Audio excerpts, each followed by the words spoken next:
นี่พีชทองกับโบนัสครับผมเชื่อหรือไม่แม่กับลูกนะครับสองตัวนี้นี่ลูกนะครับตัวลูกนี่คุณแม่อ้วนจังเลยคุณแม่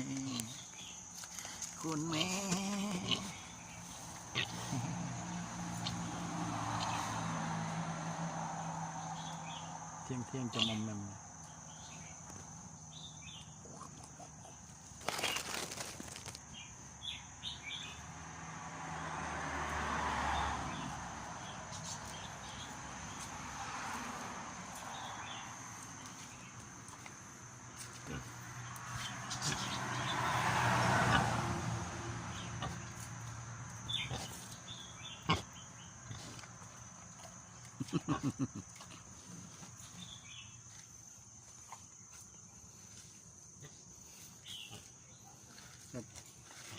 ตัวใหญ่กว่าสกูปปี้ไอนะครับ